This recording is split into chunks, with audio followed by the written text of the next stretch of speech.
You are listening to Prophet Pearls with Nehemia Gordon and Keith Johnson, exploring biblical prophecy for yesterday, today, and tomorrow.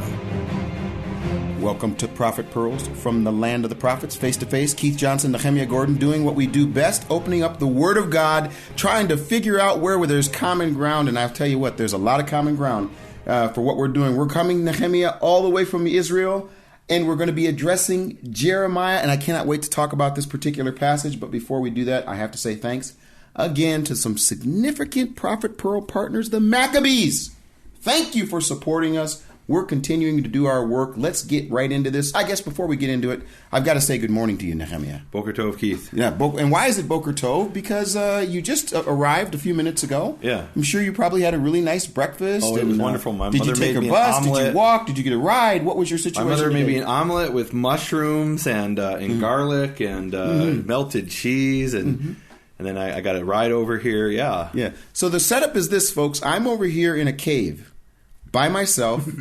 Sick. Nehemia goes to Bubby Dina's where he gets breakfast, and not once has he said, let me bring you over an omelet. So you know what? My food is to do the will of God. Let's get right into it.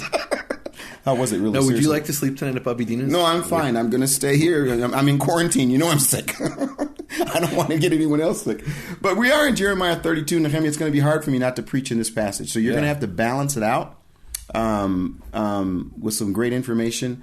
But I will tell you, this is a really, it's amazing for a number of reasons, and so I'm really looking forward to it. We're at Jeremiah 32, but can you give us the parallel with the original Torah pearls? Yeah, so we're dealing here with, this is actually our 32nd, actually it's our 31st episode, but it's episode 32, because there was a double one we combined. This is the Torah portion of Behar, and... You're telling me it's the 32nd episode? Yep. And we're in Jeremiah 32. It's a sign. Well, oh, is it really? Oh, I didn't even think of that. It's a 30-second Torah portion, and it's Jeremiah 32. Of course, the people who made the Torah portions are divided up, and the people who made the chapters were two completely different people. So, but that's interesting. It's an example of coincidence that's completely irrelevant. Behar is Leviticus 25, verse 1 through 26, 2. And I believe the connection here is that we're dealing with buying and selling of fields. And, yeah. Which is really, I mean, well, as we go, we'll get into it. And again, the last few times we didn't go verse by verse, but and when it calls for it, we will. But when we don't, we want people to make sure that they take the opportunity to read the passage. Actually, even when we do, you should go read the passage. Yeah. No, I mean both. Go check Keith and make sure it says what he says. It says what it says, and check me too. Yeah. But I mean, reading both the Torah portion and the prophet section. And we'll do our best to give other references for things, but check it for yourself. It really is a part of the process. Now, can we get started? Let's do it. Okay. And Jeremiah said in English, but it doesn't say Jeremiah in Hebrew. Can you tell them what it says in Hebrew? Yirmiyahu. So what's the difference? Why Jeremiah in English and Yirmiyahu in... well, I can't tell you why Jeremiah in English, but I can tell you what Yirmiyahu in Hebrew. What do you mean you can't tell them why? I don't know why it's Jeremiah. You have no idea why they made it easy. I do know why. It comes from the Greek, Jeremias. Exactly. But in Hebrew, it's Yirmiyahu, which is... Yehovah will lift up. Amen. Yahim Yehovah. Amen. And so that's the name of the prophet Jeremiah, Yirmiyahu. And it says, and here we have again this wonderful phrase. We've talked about it a few times. The Devar Yehovah, and the word came, or it was, and the word of the Lord came in this situation unto me, saying, and then here comes what it is. And as soon as you hear that, the saying, I have to tell you, this example of this passage that we're talking about, it shows me again not only how big God is, but how detailed God is. And let me just read this, and I'll just tell you how it felt to me. So here Jeremiah says, and the word of the Lord came unto me. And I'm thinking, okay, the word of the Lord's going to come. It's going to be, and I am God. And instead it says this, behold, Hanameel, the son of Shallum, thine uncle, specifically, shall come unto thee, saying, I'm looking here at the King James Version because you so overwhelmed me with the King James getting it right, the NASB, the NIV, the JPS all getting it wrong, so I've switched to the King James. It was like in one verse. One verse, I understand. That way. No, just for fun. Yeah, okay. But it says, it says, behold, Hananiel, the son of Shallum, thine uncle shall come unto thee, saying, buy my field that is in Anatoth, for the right of redemption is yours to buy it. And as soon as I read this, I know we're going to get into where it is that we start talking about this and how the redemption works. before we get into all of that, I just have to tell you, I just think it's really amazing that God got into the buying and selling business. I mean, it's like he got into. He's telling Jeremiah specifically, it's your uncle, and there's something that happens later that we got to focus on. But he's specifically talking about a transaction that's going to take place. Well, and I think can we go back to Leviticus, or at least remind people to go to the original Torah pearls and have a look at Leviticus. There's a whole section that talks about buying and selling of fields. And specifically, if a person is poor and he sells his field, because there was this idea that the land belongs to the family. It doesn't belong to me. It belongs to my family. And I can sell it, but only up until the Jubilee year. And then it goes back to the family, or to me if I'm still alive. And then you have the situation that, if someone in my family wants to redeem it, they actually have that right. And that's actually a really significant concept. I think this was our word of the week once, goel, which means redeemer. And here we have it in the literal sense of someone from your extended family who goes and pays the price to get the field back from the person it's been sold to. That is the literal meaning of redemption. It could also be with a person who sold into slavery, but the literal original meaning has to do with property. And so it's saying, look, Jeremiah, you have the right to redeem this property, so go and buy it.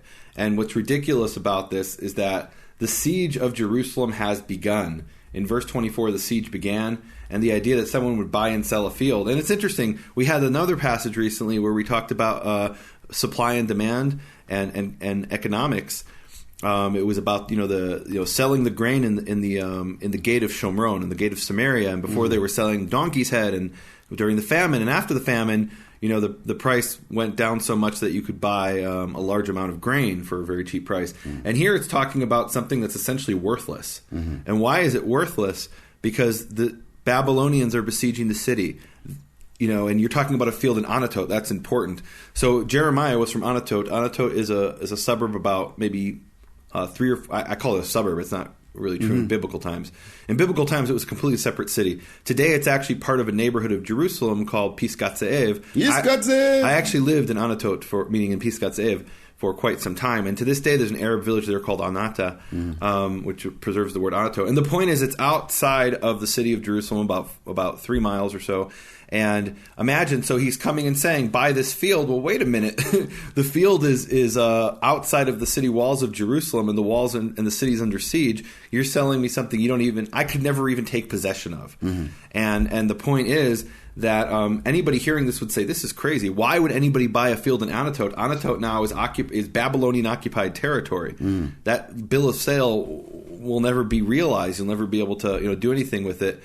And again, this is this economics thing. It's worthless, so why would you buy it? And that's the message of the prophecy, why he should buy it, despite that. And actually, Nehemia, I'm going to do something I did a few episodes ago. Yeah. I really started this, and I really didn't want to start it the way that I did. Yeah. And the reason is because I can't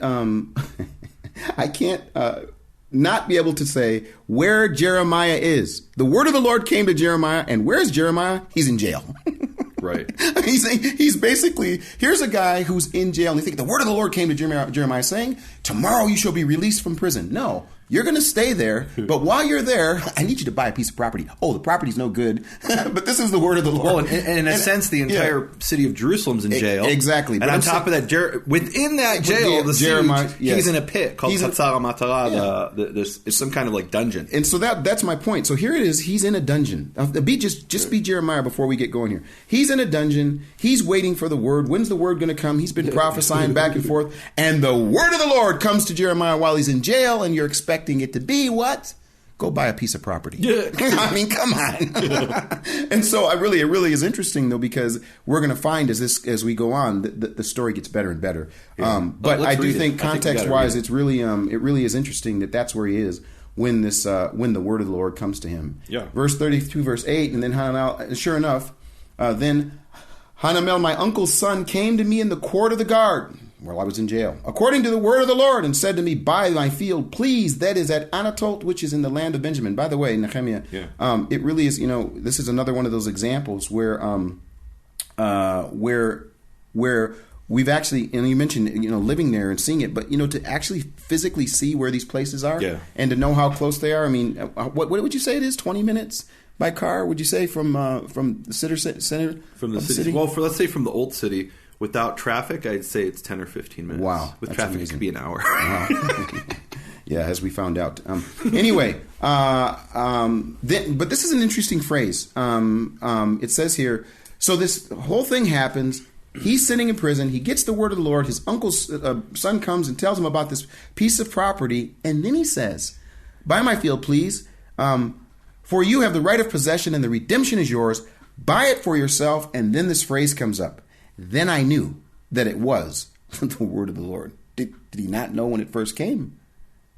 Well, I guess. And I'm just bringing this up as a human response. It's a good point. It's a great question. But I think the point is, okay, I had this prophecy, what I thought was a prophecy, and now it's been, this completely unexpected thing Nehemia, what happened. he thought was a prophecy, it says, he wrote it, it says the word of the Lord You're came. the one who said he's not sure. Right? No, I'm saying here, it says, then I knew. What, did you not know in the beginning? I mean, the phrase to me, the reason I brought it up. It's interesting. I like the phrase because honestly, in times there have been situations in my life where I just knew that this is what I was supposed to do. And in the middle of it, there's a doubt that comes in. Then it happens. And then I say, wow, I knew then.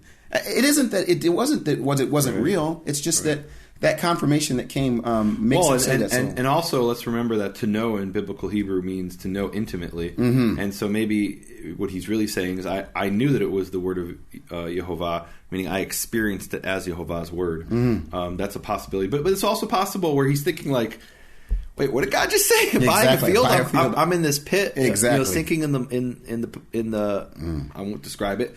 I'm in this pit, and the city's under siege, and you're saying my cousin's going to come? Whoa! Maybe I'm just in great distress, and I'm hallucinating, and then all of a sudden his cousin shows up, and he's like, "Whoa!" Yeah. But that's why in the next phrase, and then again, this is another one of those things that just made me slow down a bit. It says, "And I bought the field." Which was at Anatol from Hananel, my uncle's son. And I weighed out the silver for him, 17 shekels of silver. And I'm thinking, the guy's in jail. He's weighing out silver. And it gets better now. It gets better. Because now they're going to take us through the process of what we do at the closing table when you buy a piece of property. At least in the United States. I don't know over here in Israel if it's the same. But I mean, it's a drawn out process that takes place. And in this passage, we actually see in detail exactly what happens. So he says, what happens? He says, I weighed out 17 shekels. I signed and sealed the deed. Now, what does that mean? So I love it in Hebrew. The word is sefer, again, which is book. We've seen that in previous passages. Any written document in Hebrew is called a book. Mm-hmm. So literally it says, and I wrote in the book, and I signed, and I had witnesses testify, or witnesses witness, and I weighed out the silver in the scales. It's pretty cool. But then here's what I love. So again, Jeremiah's here. Again, context. The city's under siege. Let's do a. And he's in prison. And he's in prison. Now let's do a. He's locked up in county. Let's do a real estate deal. And oh, by the way, hey, we're under siege. Hey, I need some witnesses to come in and witness. I'm about to do a. Come on, this is really interesting to me. I'm sitting here thinking to myself. Well, and this, let's go back to that. And I knew it was the word of Yehovah. Mm-hmm. Imagine, even if Hanamel shows up, he's got to think wait a minute, the guards aren't going to let us do this. Where do I have any money from? I'm in prison. But somehow everything comes together. It comes together. That's the word of Yehovah. Yeah, but it gets specific. He says, then I took the deeds of purchase, both the sealed copy containing the terms and conditions and the open copy. So it doesn't say in Hebrew plural. It says I took the book, literally, the book of the purchase, the sealed, and literally hamitzvah v'chukim, the commandment and the statutes, and the revealed. Now, do you know what that means? Come on with that. All right. So here's what they would do in ancient times. They would have a piece of parchment, and they would write the document. They would write the contract essentially twice and sign it twice and have the witnesses sign twice. Mm-hmm. And one of the times, or meaning the top half, for example, or it could have been the bottom half, they would roll up and they would tie strings around. They make a little hole in there so they could tie a string around it. And this is one piece of parchment.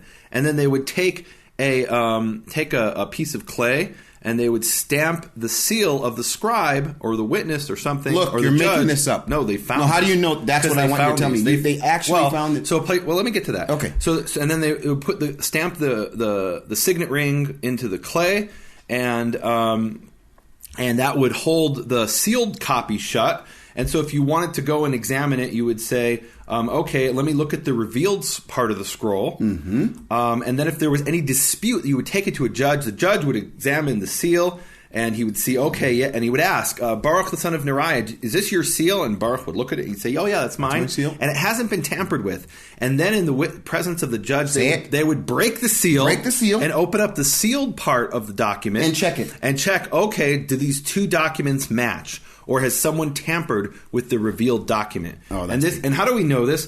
First of all, we found thousands of the seals in Jerusalem and in other places, but especially there's a place in Jerusalem that they found thousands of these seals, and you can see the little pieces of string on the back where, and originally, by the way, this was unfired clay. So they take a piece of clay, it would be a little bit wet, they'd stamp it, and it would dry out, but if you came and poured water on it, it would dissolve, right? It was very delicate, except it turns out the place where they stored these documents was burned by the Babylonians, and once you fire clay, then it lasts forever. So they found these what are called seal impressions on the documents, and on the back of them you can actually see sometimes a little string where it was attached. And one of the coolest ones, to me, this is probably the second most important document ever discovered in ancient Israel, and that is the seal of Baruch the son of Neriah. Yes, sir. And he's actually mentioned in this passage. Baruch the son of Neriah, his actually seal impression was discovered in the place in the city of David, in the old city of Jerusalem, or not actually outside the old city of Jerusalem, in the city of David. And that's pretty amazing. The most important one is the silver scrolls, but that were found in near the Begin Center. Anyway, so how do we know this? So first of all, we found the seal impressions. Also, what we found is in a cave. This is really cool. They found these documents in a cave in Samaria, in the region of Samaria, where it had part of the document was still intact, and the seals were still intact, and you could see exactly how it functioned. And the really cool thing is that was not written by Israelites, that document. That was signed by Sanballat. The same Sanballat, or certainly from the same dynasty of Sanballat, that's mentioned in the book of Ezra and Nehemiah as the enemy of Israel in Samaria. Sanballat, Tobiah, and Geshem? That's right. That's Sanballat. We have his signature. Isn't that cool?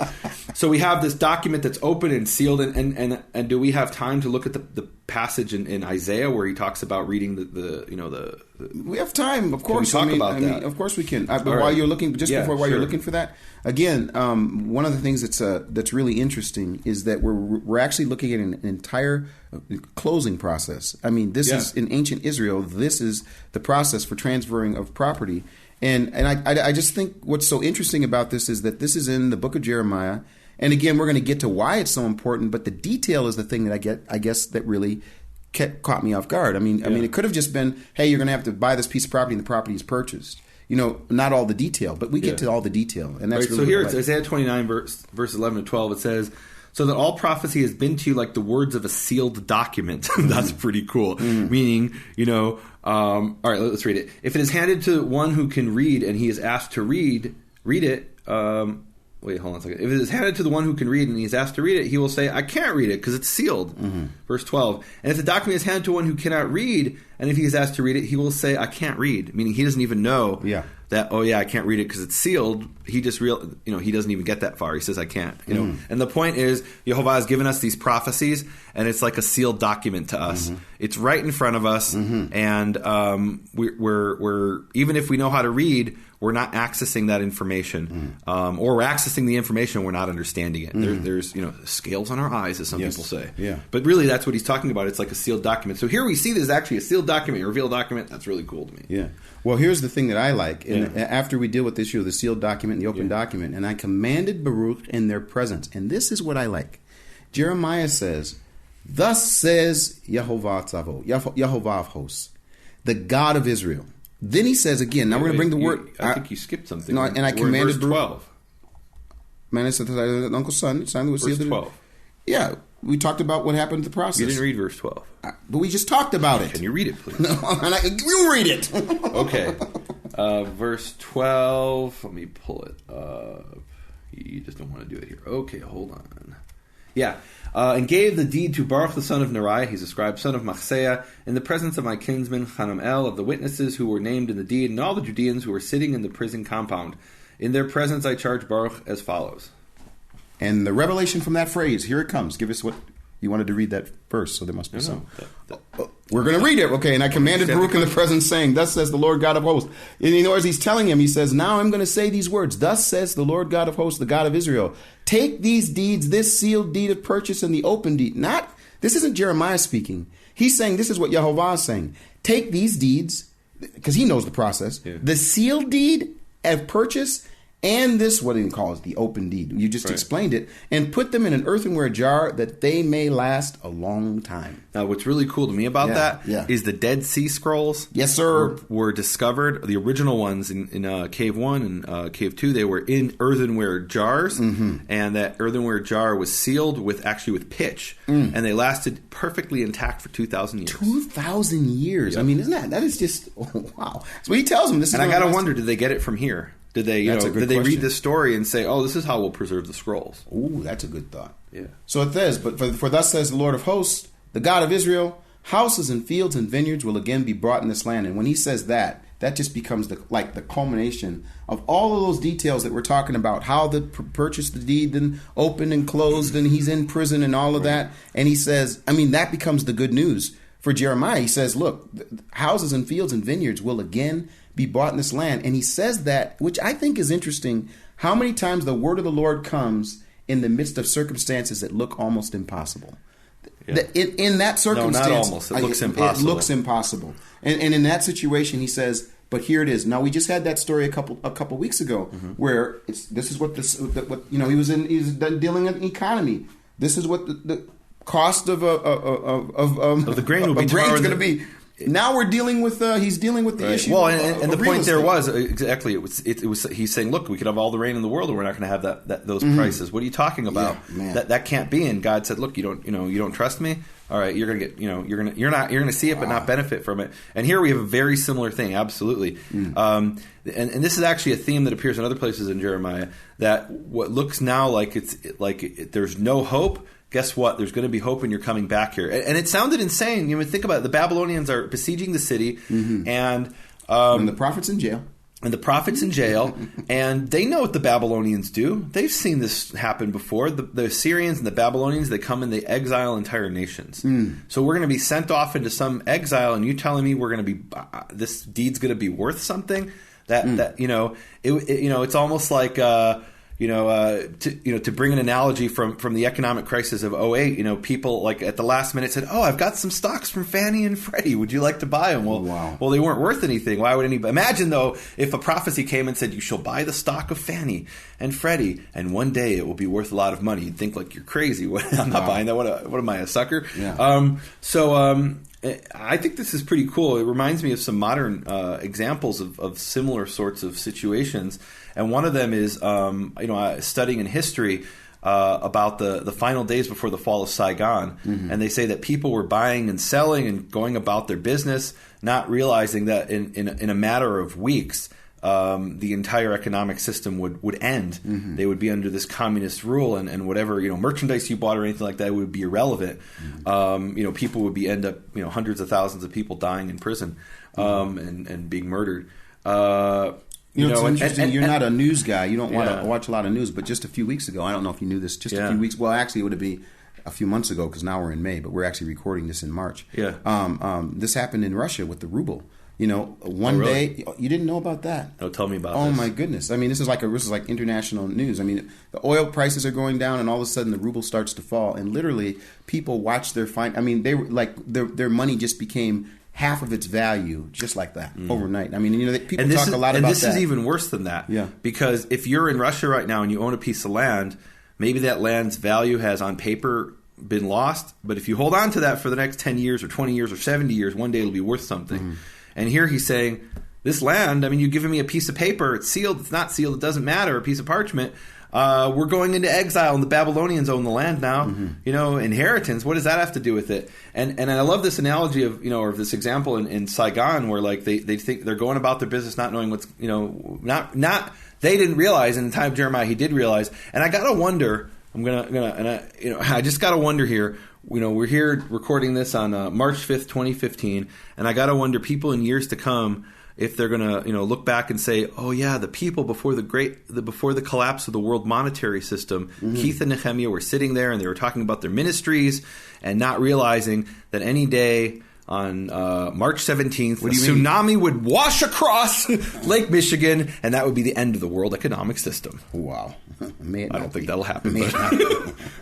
But imagine, so in this situation, they know it's going to happen, and God is saying, "Oh no, you're coming back. Don't worry about it. You're going to have this opportunity to buy and sell again." And I'm reminded of the famous passage where he talks about, he says, once again, old men and old women will be, walking through the streets, and there'll be the sound of the kol chatan v'kol kala, the sound of the groom and the sound. There will be the sound of the groom and the sound of the bride in the streets of Jerusalem. And Jeremiah prophesies this, and people are like, what are you talking about? We're like, eating rats to survive, and we're about to be taken as slaves into Babylon, and you're talking about having weddings in the streets of Jerusalem. And to me, that is so amazing that I could walk around the streets of Jerusalem today and see that Jeremiah was right. Wow. It's so easy to look in hindsight and say, oh yeah, of course he said that because we knew the calculation and we have faith. But when you're in the middle of that situation and you're saying, once again, these things will happen. You'll be buying and selling land. You'll be celebrating. You'll be, children will be playing in the streets. And, you think like, he's nuts. What's he talking about? This can't be true. And now it is. It's a fact that's happened. Well, I will tell you, when the switch comes after we deal with all the details of the real estate and the circumstances, him being in jail, then he does this, which Jeremiah, I just kind of brought into his mind. He lets us into his mind and into his heart, because it says after all of that, then he prays. And when he prays this prayer that really is a message. It's a sermon. And it's wow. So we can take one verse at a time. We can go back and forth. But let's start verse 17. Yeah, 17. So in verse 17, and he says, and it says, here's an example where we have him speaking about Yehovah, but he uses the word Adonai as Lord, capital L, little R and D. Adonai, God, behold. And I'm saying, well, and here Adonai, it says English Yehovah is God, but then it's Yehovah in Hebrew. But in English, they say, okay, now we're going to capitalize the God to make sure that you know that it's Yod-Heh-Vav. Yep. So he says in Adonai Yehovah, and in English it's Lord God, behold, you, and this goes back to a really interesting thing that I really like when the prophets remind us of this and people are reminded of it. You are the one who made the heavens and the earth by your great power and by your outstretched arm. Nothing, and then it says in English, is too difficult for you. Yeah. Is that good enough? Is it good enough? Is that a good enough phrase? Nothing is too difficult for you?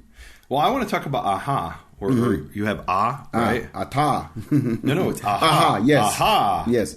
That's really interesting, that word aha. And as I read that, as I read this verse, it seems to me Jeremiah is trying to convince himself.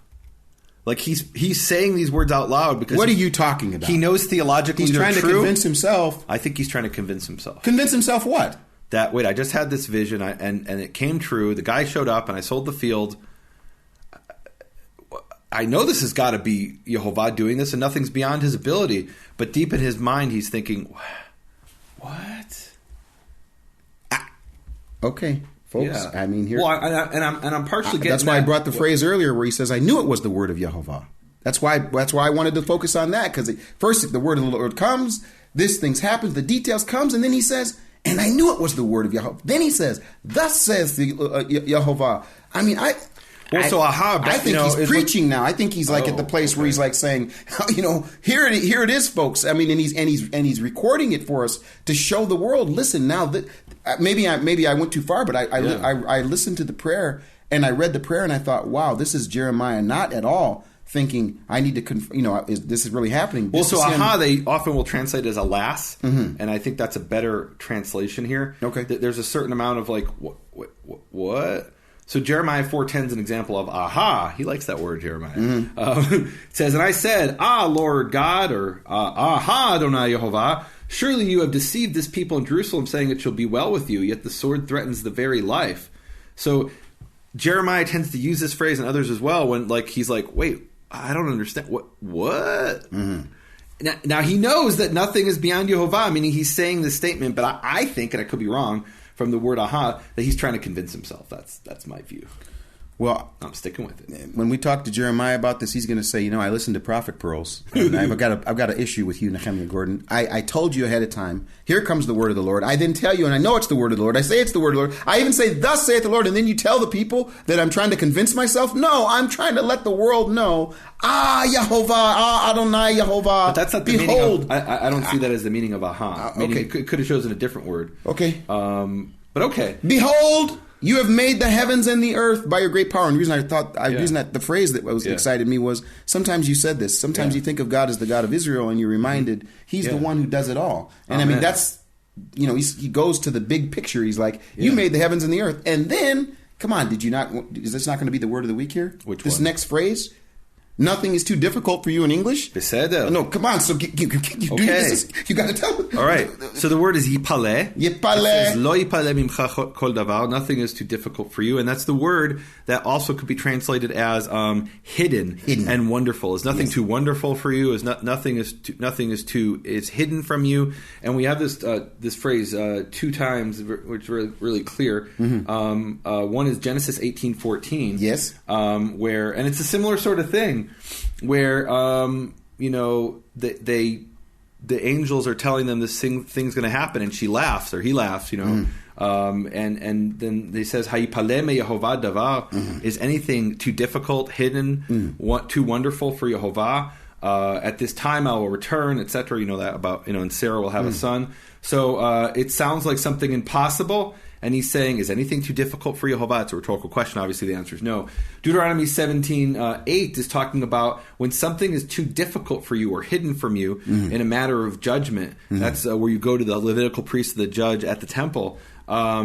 So there, it's nothing is too difficult for Yehovah, but it is too difficult for us. So we've got to ask Yehovah. And Psalm chapter 119, verse 18, it's our prayer. That's what I'm waiting for. This is the prayer. You're going through all your lists. This is it. Uncover my eyes that I may see niflaot, from the same word, wonderful hidden things from your Torah. Amen. Now give them what the three letters are. Okay, three-letter root in every word in biblical Hebrew. Pei lamed aleph, which is the word pela, which means wonderful, difficult, hidden. And of course, one of the places where we see that is where we'll actually get to this section, I believe, where Manoach, the father of Samson, asked the angel, "What's your name?" In Judges 13:18, and the angel of Yehovah said to him, "Why do you ask my name, V'hu Peli?" And it is hidden. It is hidden. It's beyond you. You can't comprehend. You don't need. Yeah, it's hidden. You don't need to know what it is. And this is why, actually, I wanted to make this the word of the week, was my argument about Jeremiah absolutely knowing that this is Yehovah. Absolutely. Yeah. He's convincing himself that this is Yehovah. He's saying, look, this is the theology. This has to be Yehovah. I know it's insane, but it's got to be him. Nothing's beyond Yehovah. Nothing shows. But then he goes on. He goes to the favorite phrase that we talked about. Oh, yeah. He says, "Who shows loving kindness to thousands, but repays the iniquity of fathers under the bosom of their children after them. O great and mighty God, Yehovah of hosts is His name." Yeah. Wow. Now this is based on Exodus chapter 20, verses 5-6, the Ten Commandments, where he says, he opens it up, Ki Anochi Yehovah, or it's in the middle there, Ki Anochi Yehovah Elohecha, for I am Yehovah your God, El Kana, jealous God, Poked avon avot al banim al shilashim val ribaim lesonai. I visit the iniquity, or repay the iniquity of the fathers upon the sons, upon the third generation, upon the fourth generation, to those who hate me. And that's a key word there. And he says, and I do righteousness, or chesed, difficult word to translate, to the thousandth generation, to those who love me and keep my commandments. And of course, we've discussed this before. We don't have to go into the whole thing, but Ezekiel chapter 18 and chapter 33, I believe, take up this issue, and they say, well, wait a minute. I've got no chance. My father sinned. I'm just going to be punished. That's what it says in the Ten Commandments. And Ezekiel says that's only if you continue in your father's sin. And so the key word in Exodus 20, verses 5-6, is for those who hate me, if you continue to hate God and act like you hate God. But Jeremiah is clearly basing himself here on this passage, which is pretty cool. It's quoted many, many times. And it's in Exodus 34, verses 6-7. Go look up those verses. This is like a signature prayer of Jeremiah, like the signature prayer of Solomon when Solomon is praying. After the temple is dedicated, you have certain prayers where it's like, wow, this to me, for me, when I'm reading this prayer, it's like the signature prayer of Jeremiah. Here he is in prison. He's been told to do this absolutely unfathomable thought that as it is being, surrounded by the Babylonians. They know what's going to happen. Like you say, they know they're going to be taken away. He is obedient to go through the process, does it in detail. He speaks the word of Yehovah. He proclaims the word of Yehovah. He sees the whole thing happen, and then he goes into this prayer. It's like, and again, for me, this, like I say, it's a signature prayer for him because he goes through and he gives us history.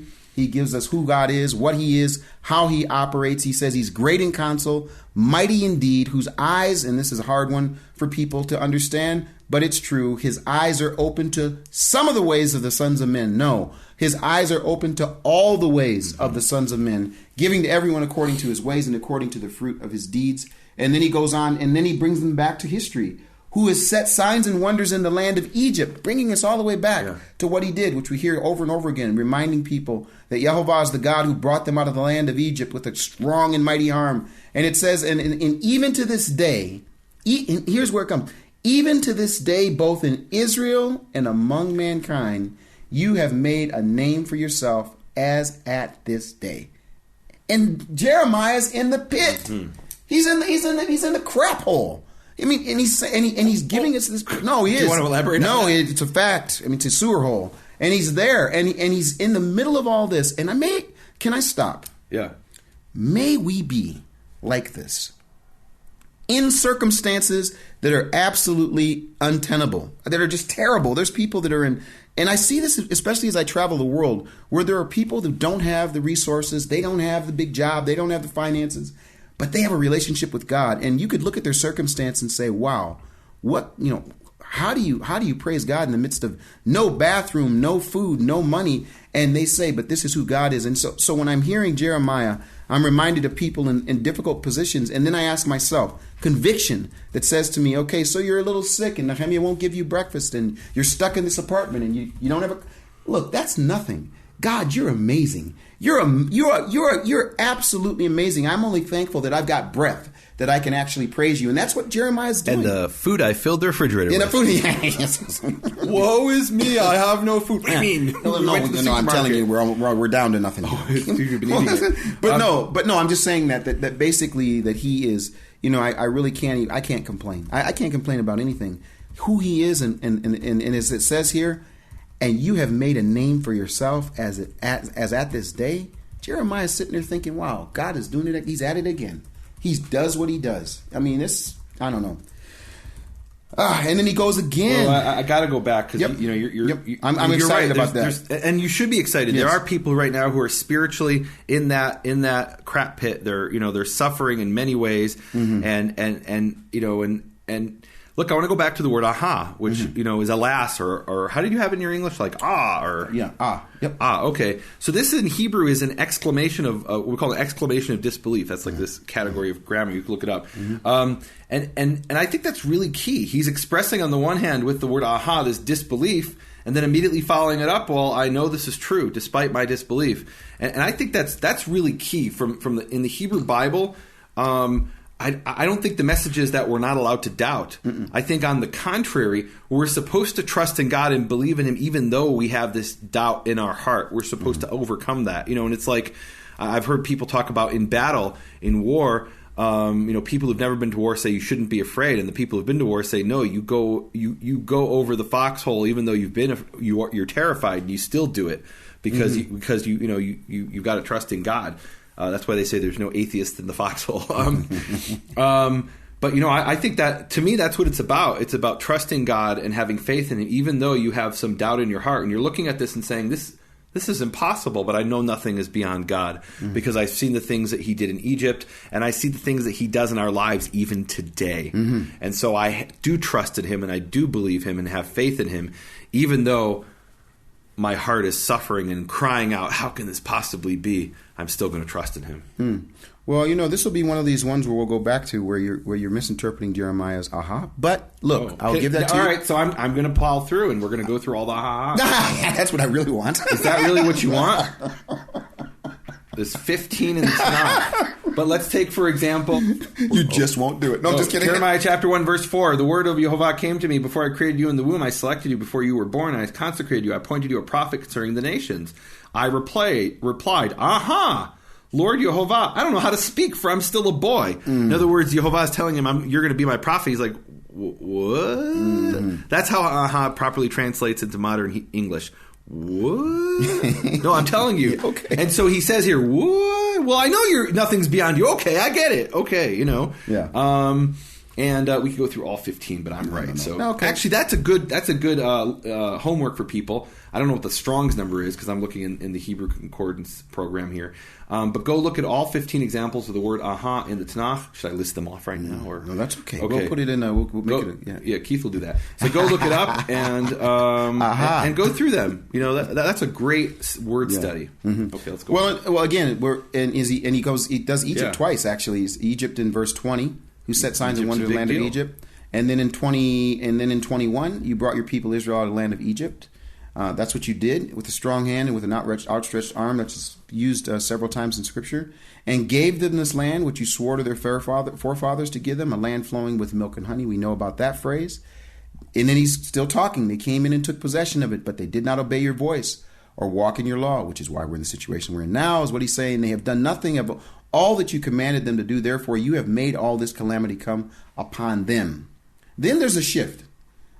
Because now he's going to give us the details of what's happening in the siege. And really, Nehemia, if you think about it, if we just started this section where the prophet section starts, and we just start it, and we don't read the few verses before, up until verse 24, we don't know that there's a siege. Right. In other words, literally, this is where and it's like reminding him again how amazing this is. Behold, the siege ramps have reached the city to take it, and the city is given into the hand of the Chaldeans, who fight against it because of the sword, the famine, and the pestilence, and what you have spoken. In the middle of that, he says, and what you have spoken has come to pass, and behold, you see it. So you could read Jeremiah in the beginning chapters and go through it, and you'd see this is spoken. I don't think he's surprised at all. But anyway, God is saying these things are going to happen. They're going to happen. They're going to happen. The word of the Lord comes to him. They go through the process. He reminds them of who God is in this prayer. And then verse 25 says what? Go on. You have said to me, O Yehovah God, or O Adonai Yehovah, buy for yourself. Now he's back to what happened. Buy for yourself the field with money and call in witnesses, although the city is given into the hand of the Chaldeans. In case you missed the point. Yeah. So why does he put that verse there, do you think? What's he saying? Why does he bring that after this prayer? I think there's still an element of disbelief. And the word of Yehovah came to Jeremiah saying, behold, I am Yehovah, the God of all flesh. Is anything too difficult for me? And that's the same word as we had before. The word of the week, Yipaleh, with the root Peh, Lam, and Aleph. Something. The Yud there means he will, and this is a nifal, a passive verb. Is anything beyond Yehovah or too difficult for him? Behold, Hine, Ani Yehovah Elohei. I am Yehovah, the God of all flesh. Is anything too difficult for me? And I would say absolutely 100% not. I think I would agree with Jeremiah in this. It's like there's nothing. Nothing. Well, and hold on. So Jeremiah initially said it, and now Yehovah is reinforcing it. Absolutely. I'd agree with both of them. Nothing's too hard for him. Yeah. Wow, what a great! I don't know, man. I think that's if I get a chance, I gotta go and preach this passage. This prayer of Jeremiah is just amazing. It's just amazing. Can we read 4 more verses? Because they're essentially the explanation of the prophecy in case it still wasn't. And you want to go beyond the section here? I do. Okay, no question. We started out 4 verses. Well, and it's because, and here I wonder why did they end the section so early? Maybe they were in a hurry to get out of synagogue. But really, verses 36 and 37, and then again 43 and 44, they wrap it up. They leave no doubt about what the prophecy is about. And I think those are actually the key verses in the entire prophecy, in my opinion. So I want to read those real quick. Though they're not in the section. 37. But I love this. You guys, this is extra credit. You're getting a bonus section here. Well, I mean, really what we're doing is we're putting it in context. And I've said this before, that it's interesting when the rabbis have a debate with a Christian, they'll say, you Christians, you take these things out of context. But the rabbis are masters of taking things out of context. That's what the Talmud is all about, is taking things out of context. Anyway, so let's put it back into context. Jeremiah 32, 36, 37. But now assuredly, thus says Yehovah, the God of Israel, concerning the city which you said, it is being delivered into the hands of the king of Babylon through the sword, through famine, and through pestilence. See, I will gather them from all the lands to which I have banished them in my anger and wrath, and in great rage, and I will bring them back to this place and let them dwell secure. He's saying this before it even happened. Well, I guess the first round of exile did happen. But verse 43, and fields shall again be purchased in this land of which you say, it is a desolation without man or beast. It is delivered into the hands of the Chaldeans. Fields should be purchased, and deeds written and sealed, and witnesses called in the land of Benjamin, and the environs of Jerusalem, and the towns of Judah, the towns of the hill country, the towns of the Shephelah, and the towns of the Negev, for I will restore their fortunes, declares Yehovah. And so we see here, I can't stand it, restore their fortune. It says, I will return their captivity in Hebrew. Referring to the Jews who were taken captive, and at this point hadn't actually been taken captive yet. It's unbelievable. This is an amazing passage. This is such an exciting passage. He basically prophesies something that's completely impossible, and yet it comes to pass in the time of Jeremiah. And that's the amazing thing to me. In the story of Elisha, where he talks about the grain in the gate of Samaria, and people should go listen to that episode. It was one day before the prophecy was fulfilled. In the time, wasn't even fulfilled in Jeremiah's lifetime. He died, an old man, believing this prophecy would be fulfilled, and it was 70 years before it was finally fulfilled. Good job, Jeremiah. Amazing. Absolutely amazing. Wow. Okay. Well, yeah. It's your turn to pray if you want to. I don't know if Well, I want to read one more verse, a little bit more extra credit. A little more extra credit. Another bonus, folks. No, we got to do it. So Jeremiah 16:9, for thus says Yehovah of hosts, the God of Israel, I am going to banish from this place in your days and before your eyes the sound of mirth and gladness, the sound of bridegroom and bride. And when Jeremiah prophesied this first prophecy, people thought, he's crazy. What are we talking about? We've never had things better. The economy's great.